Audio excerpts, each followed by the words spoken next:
Jumpa lagi dengan Skyson. Pada video ini kita akan membahas mengenai attribute. Attribute adalah fitur baru yang diperkenalkan pada PHP versi 8 dan fitur ini sudah digunakan di function bawaan PHP. Sebagai contoh, kalau kita lihat function has_equals dari halaman dokumentasi PHP, ternyata function ini sudah menggunakan attribute yang bisa kita lihat pada bagian parameternya.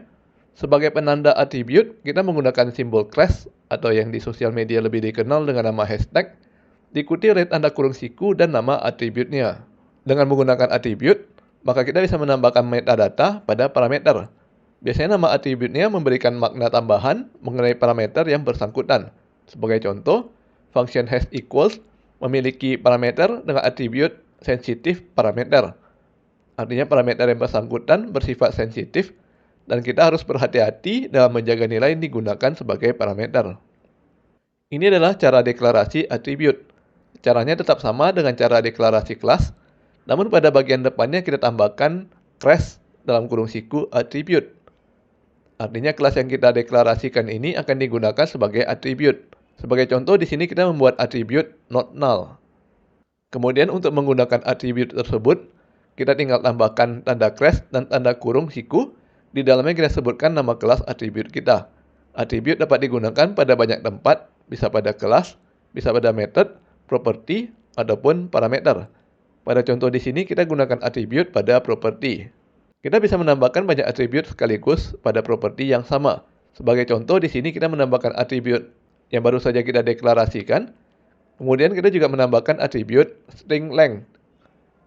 Dan kalau kita perhatikan lagi, attribute string length ini memiliki nilai. Sebagai contoh, pada property ID, attribute string length memiliki nilai min 4 dan nilai max 8.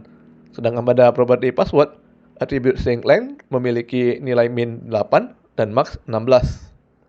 Bagaimana cara membuat attribute yang bisa menyimpan nilai? Nah, caranya sama seperti membuat kelas tadi ya. Kita gunakan hashtag dalam kurung siku attribute ditambahkan dengan kelas. Namun di dalam kelas, kita mesti menambahkan konstruktor untuk menyimpan nilai parameter sebagai property. Berhubung PHP 8 sudah memiliki fitur konstruktor promotion, jadi kita tinggal tambahkan kata public di setiap parameter, dan parameter secara otomatis diangkat menjadi property. Pada contoh sebelumnya, kita menggunakan attribute pada property ya.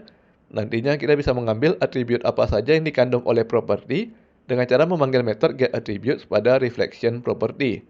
Jadi kita akan menyambung dengan praktikum dari video sebelumnya yang membahas mengenai reflection dan validation utility.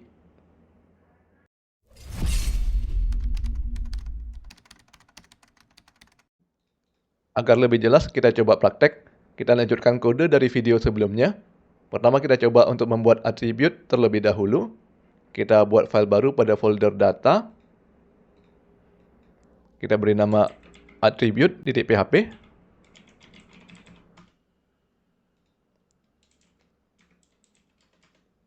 Di dalamnya kita deklarasikan attribute. Bagaimana caranya? Kita sudah belajar caranya barusan ya. Pertama kita tulis dahulu kata kuncinya, yaitu class dalam kurung siku attribute. Dan diikuti oleh deklarasi kelas, yaitu class not null. Berhubung kelas kita kosong, jadi kita hanya beri kurung kurawal saja ya. Sekalian kita buat attribute kedua, kita ketik lagi class attribute. Lalu nama kelasnya string length. Untuk saat ini attribute string length belum kita beri nilai, jadi kita hanya membuat kelas kosong saja. Selanjutnya kita buka file login_data.php. Kita panggil dahulu fungsi require once untuk menghubungkannya dengan file attribute.php. Nah, berhubung file attribute.php berada di folder yang sama dengan file login_data.php, sedangkan script yang akan menggunakan login_data.php ini mungkin saja berada di folder yang berbeda.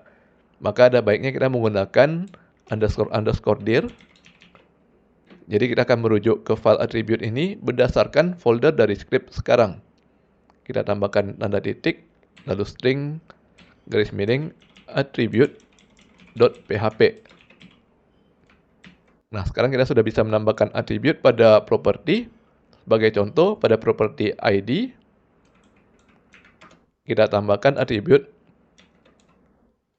not null. Kita simpan dan jalankan. PHP data garis miring login data titik PHP. Skrip berjalan dengan baik namun tidak ada hasil ya. Kita bisa menambahkan beberapa atribut sekaligus pada properti yang sama. Sebagai contoh pada properti ID kita tambahkan lagi atribut string length.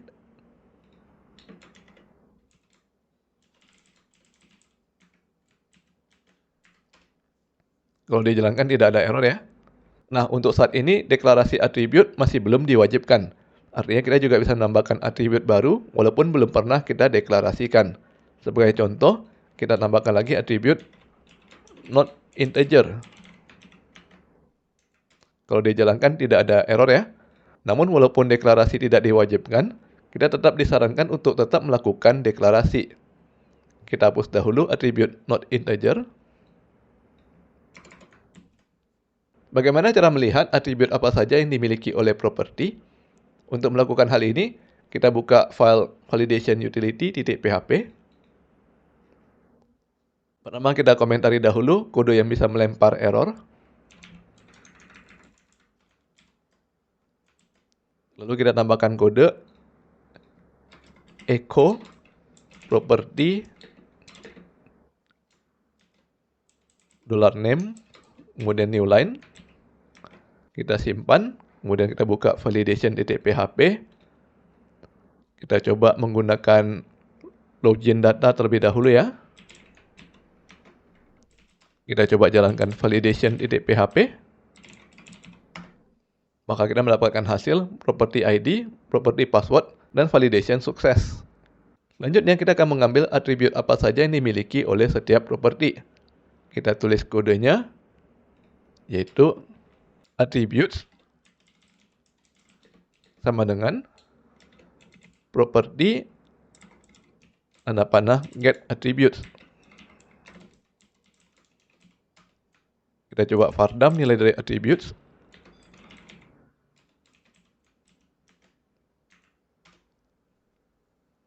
Nah, kita bisa melihat pada property ID terdapat 2 buah atribut ya. Sedangkan pada property password tidak punya atribut sama sekali. Tetap mengembalikan array, namun jumlah elemen dalam array-nya adalah 0. Dan saat ini kita masih belum bisa melihat nama atribut pada property ID. Kalau misalkan kita ingin mencetak apa saja nama atributnya, maka kita harus melakukan perulangan for each attributes as attribute yang single. Di dalamnya kita echo attribute dalam kurung kurawal attribute tanda panah get name. Kita coba jalankan. Nah, sekarang kita sudah bisa melihat bahwa property ID memiliki 2 atribut, not null dan string length. Sedangkan property password tidak memiliki atribut sama sekali. Kalau misalkan kita hanya ingin mengambil atribut tertentu saja, maka kita bisa menambahkan argumen pada metode getAttributes. Misalkan kita hanya ingin mengambil atribut not null saja, maka kita tambahkan argumen seperti ini, not null, .2.2 class. Maka sekarang pada property ID hanya ada satu atribut, yaitu not null. Bukan berarti property ID hanya punya satu atribut ini saja ya, namun pada saat kita mengambil atribut, kita melakukan filter, yaitu yang diambil hanya yang bernama not null saja. Jadi atribut string length semestinya ada, tapi tidak terambil pada saat kita melakukan get attributes. Dan yang perlu diingat di sini, walaupun hasilnya hanya satu, yang dikembalikan tetap dalam bentuk array ya. Jadi untuk mengakses atributnya, kita tetap harus menggunakan for each atau index. Kita kosongkan kembali argumennya. Kita ubah kode di dalam for each attributes. Pertama kita simpan dahulu namanya sebagai variabel sementara. Namun perhatikan di sini bahwa kita sudah menggunakan variabel name ya pada property. Jadi kalau di dalam attribute ini kita gunakan variabel name lagi, akan berpotensi menyebabkan bugs. Oleh karena itu, kita perjelas dahulu variabel name yang dimaksud untuk menyimpan nama apa. Jadi variabel name yang di atas ini kita ubah menjadi property name. Dan kita harus mengubah juga bagian echo yang memanggil name. Sedangkan di dalam for each attribute adalah nama attribute. Jadi kita gunakan nama variable attribute name yang nilainya diambil dari attribute tanda panah get name. Kemudian kita lakukan pemeriksaan apabila attribute name bernilai not null, maka kita panggil method this tanda panah validate not null dengan argumen objek dan property. Nah, metodenya masih belum ada ya, jadi kita buat metode baru.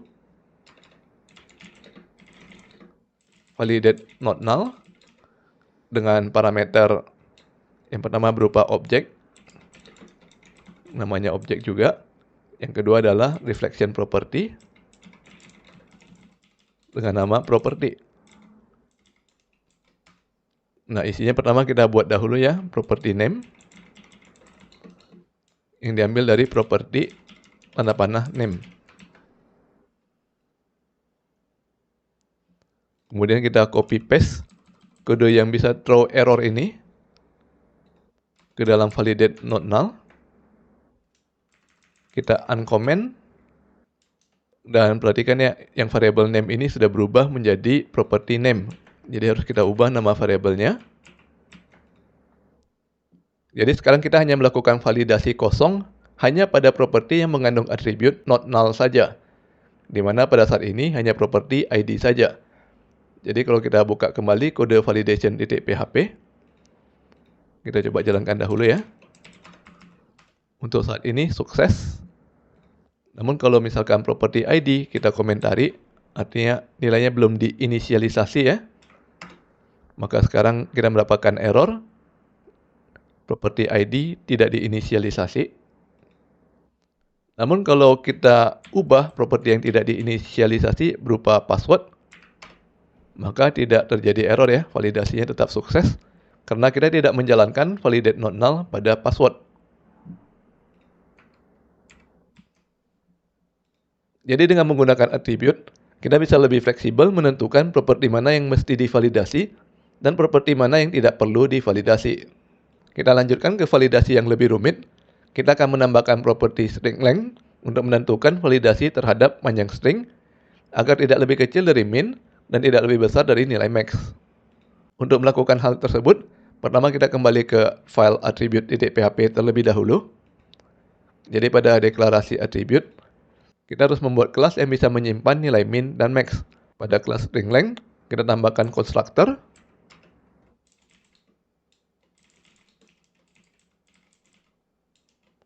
dengan parameter public in min dan public in max. Ditambah kurung kurawal kosong ya.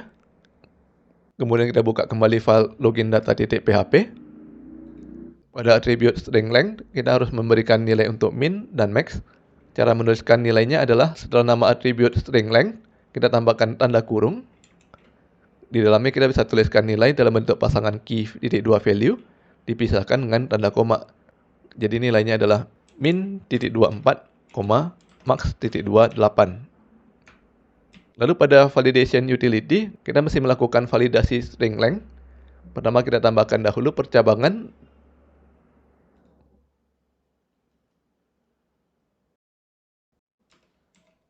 else if attribute name adalah string length, maka kita lakukan validasi validate string length. Namun di sini kita perlu menambahkan satu buah argumen lagi ya, yaitu si attribute. Apa isi validate string length? Kita copy paste saja dari validate not null ya.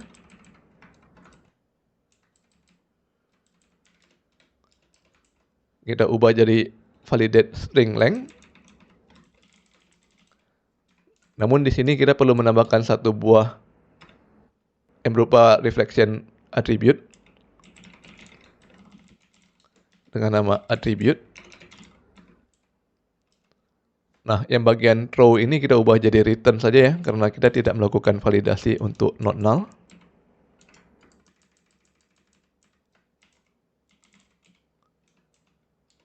Bagaimana cara mengambil nilai min dan max pada attribute? Di sini kita bisa menggunakan metode new instance. Sebagai contoh, kita buat variabel penampungnya dahulu dengan nama attribute instance yang nilainya diambil dari attribute new instance. Kita coba vardam.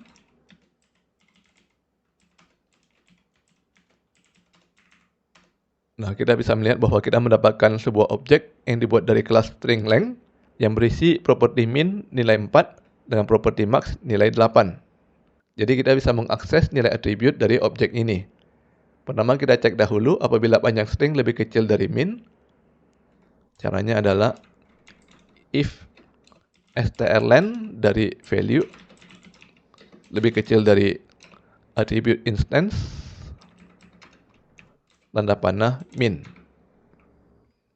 Apabila iya, maka kita throw new exception. Yang pesannya adalah error titik 2. Property name.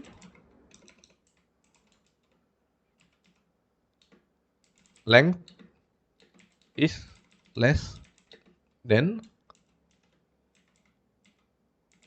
attribute instance tanda panah min, kemudian titik koma ya.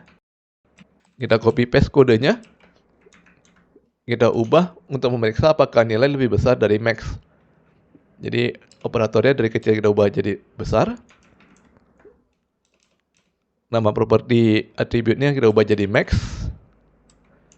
Kemudian ini kata less menjadi more. Dan sekali lagi properti min menjadi max. Kita simpan dan jalankan. Validasi berjalan dengan sukses ya. Namun kalau kita ubah nilai pada ID, misalkan menjadi ADM, artinya lebih kecil dari 4 ya, maka kita mendapatkan error bahwa panjang ID lebih kecil dari 4. Sedangkan kalau kita ubah menjadi admin baru kerja, maka kita mendapatkan error ID lebih besar dari 8. Jadi pada video ini kita sudah belajar mengenai attribute dan bagaimana cara menggunakannya untuk menambahkan metadata pada properti. Nantinya metadata ini akan kita gunakan lagi untuk menentukan metode validasi apa saja yang perlu kita jalankan pada properti yang bersangkutan. Kalau dibandingkan dengan validasi pada video sebelumnya, semua properti divalidasi tidak boleh kosong. Sedangkan pada video ini, kita hanya melakukan validasi pada properti yang memiliki atribut saja. Sehingga penggunaan validation utility ini menjadi lebih fleksibel. Oke, sampai di sini dulu video kita kali ini. Sampai bertemu lagi di video berikutnya.